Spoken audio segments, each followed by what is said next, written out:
is up, YouTube? Me and Green Trucker back again with another YouTube video for you. Today I want to talk about my top 5 irritants. The top 5 pet peeves I have, basically the top 5 things that really irritate me the most. To start the list, we want to talk about fuel islands and scales.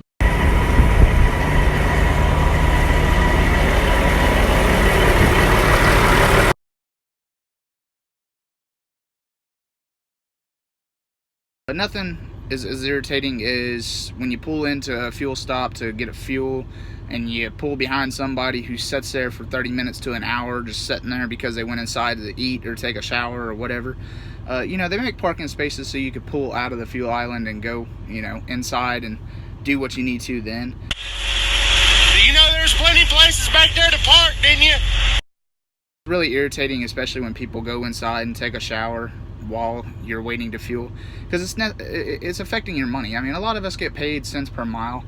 Not everybody gets cents per mile, some get percentage, but most of us out here get cents per mile, which it really affects your pay because, if you sit there at an hour waiting to get fuel, that's another, $30 if you're making 50 cents per mile, because you can go 60 miles in an hour easily, unless you hit traffic, of course, which that's another pet peeve of mine, but not on this list. Same thing goes with the scales. I mean, if I pull into a fuel stop to get, a scale ticket because I just got loaded and want to check my weight, it's really irritating when somebody checked their weight and they pulled off of the scale, but they just stopped in front of the scale.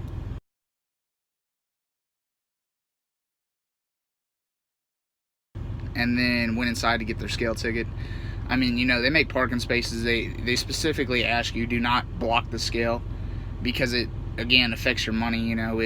It's just really irritating.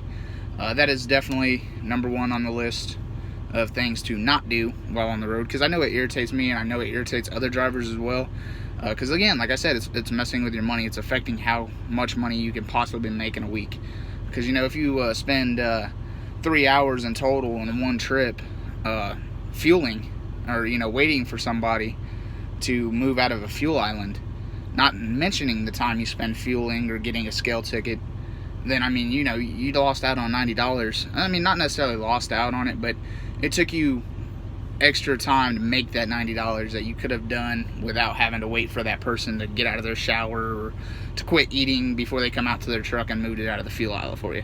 So that is definitely number one on the list, is blocking fuel islands and scales.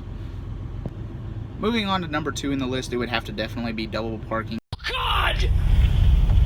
No! God, please, no! No!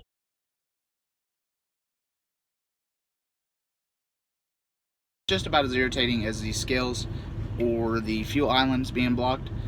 What I mean by double parking, you take your truck and you park it like an asshole, basically. What the fuck are you doing? Put it right in the middle of the parking holes.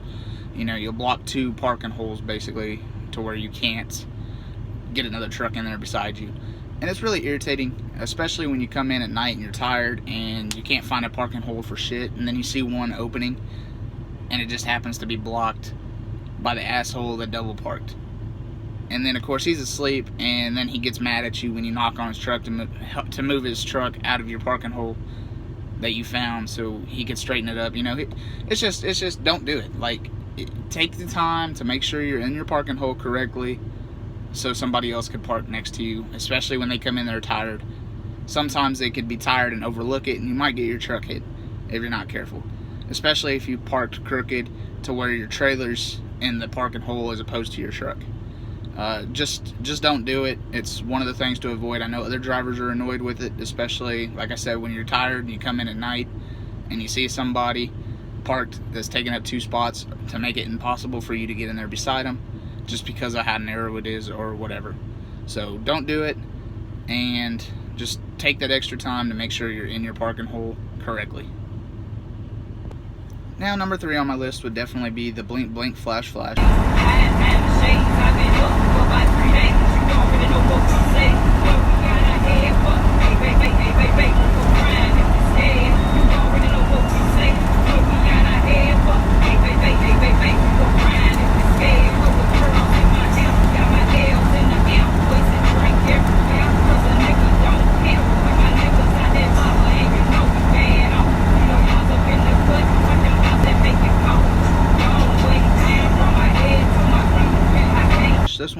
personal opinion as opposed to something that everybody else doesn't want you to do as well, I say you definitely need to use your blink blink flash flash signals. What I mean by blink blink flash flash signals is if you're driving down the road at night and you got your blinker turned on to move over to the right hand lane and you're having issues seeing, maybe somebody will give you a flash flash, which would be the high beams, to allow you to know that you're safe to move over without hitting them or hitting anything beside you. Basically a signal to say that you're clear to move over. I know you're having issues seeing.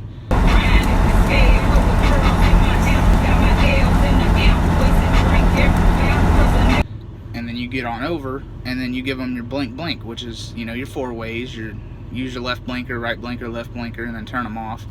Or just use your marker lights, your marker interrupter.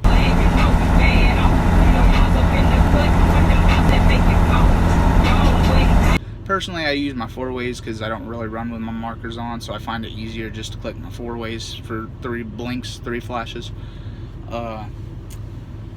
It just makes driving easier sometimes, especially late at night. Like I said, if you're driving down the road and it's late at night and you can't necessarily see if you got your trailer past the vehicle beside you that you passed, a little flash isn't gonna hurt. They'll flash you a couple times and then move over and just say thank you. Just 4 ways on, just tells them thank you. That's it. It's just a safe way of communicating on your intentions and to help you with your intentions to safely maneuver your rig. And even with cars too, you could use a blink blink flash flash system with cars. If you see a car coming on the on-ramp in the middle of the day and that they're having issues getting over in front of you because they don't know if they have a safe distance or something, flash the lights, let them move over. If you see their lanes, if you see the lanes running out and they're debating about getting over in front of you, if they're safe to do so, just give them a flash to let them know, hey, you can move over in front of me. I can control the truck. I'm slow enough that you'll be fine to come on out and accelerate, and then I could accelerate myself. And it's just something to help communicate your intentions, help communicate around you to help prevent accidents and anything such as that. So just personally, I say use your blink blink flash. It's just another form of communication on what to do, and you can never go wrong with too much communication, especially on the roadways as dangerous as they are. So definitely use that.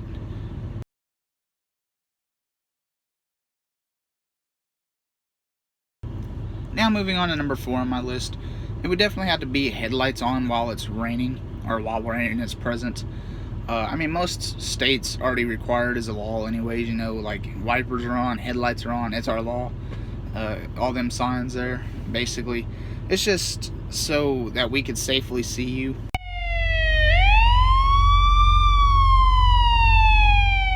Big rig driver, it could get hard to see a car in the rain when they don't have their lights on due to the fact that our mirrors are covered with water from the splash up or the rain itself just hitting the mirrors. And we don't have wipers on our mirrors, so unless we're sitting there constantly wiping them with our hands or with a tissue or whatever to keep our mirrors clean, it's gonna have water on there and built up water. It just makes it really hard to see a vehicle if they don't have their headlights on. So definitely turn your headlights on so we could safely maneuver around you, knowing that you're there to our left or to our right, without necessarily having to struggle to see you or check our mirrors 8 times while moving over just to see if we see anything abstract. It's good to check your mirrors 2 or 3 times while moving over, but constantly having to watch your mirror just to see if if anything's gonna move over to see if there's a car there while you were moving over can also affect your driving in front of you. You won't necessarily see the people that hit your brake lights because you're focused on your mirror to make sure there was nothing beside you because they didn't have their headlights on. So like I said, just turn your headlights on when it's raining. Most of the time it's a state law anyways. It's just another pet peeve of mine. It's really irritating trying to maneuver around vehicles in the rain without headlights on, especially when they come up on you. Like if you got a blinker on and they fly up right beside you because, you know, they're trying to beat the truck. Everybody's always trying to beat the truck.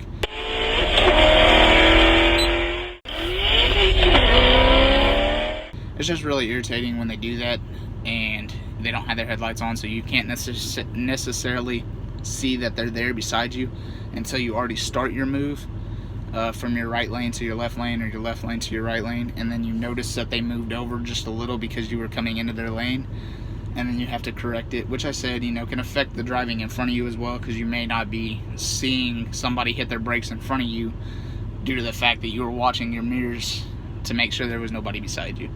So definitely just drive with your headlights on and make it easier for everybody. Make it, you know, another safe way to communicate that you're there beside us, to let us know that you're right there, so we don't come over into your car or into your vehicle and cause another accident. Now bringing me to number 5, as mentioned in section number 4 there, my number 5 biggest pet peeve is people trying to beat the truck.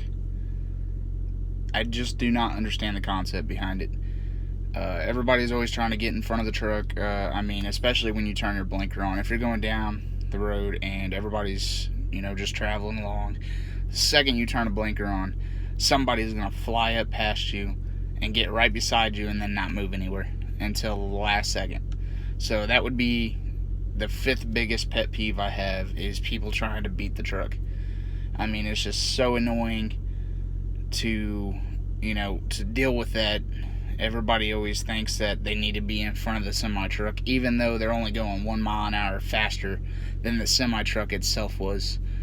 Now don't get me wrong, I understand, you know, sometimes like you get some guys out there that's only going, you know, 55, 60 mile an hour and the speed limit's 70. By all means, go ahead and pass the truck, but do not wait until the truck turns a blinker on to move over for whatever reason. You know, it could be an emergency vehicle parked on the shoulder they got to move over for, another truck parked on the shoulder they got to move over for, maybe somebody in front of them is moving slower than the speed limit and they need to move over to pass them so they can get up to speed.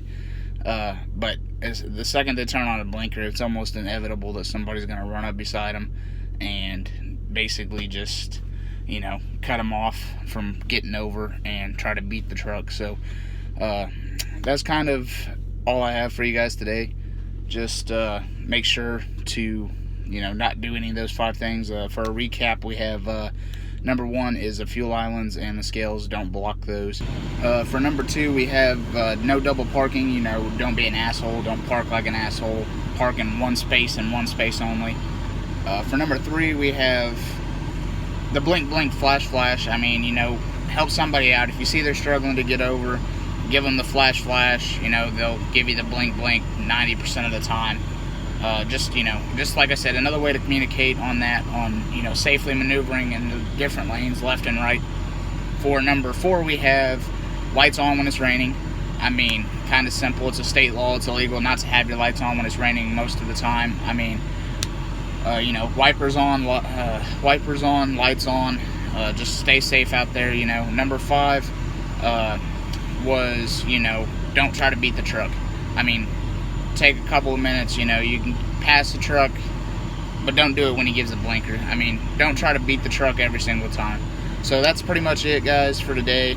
That's your recap.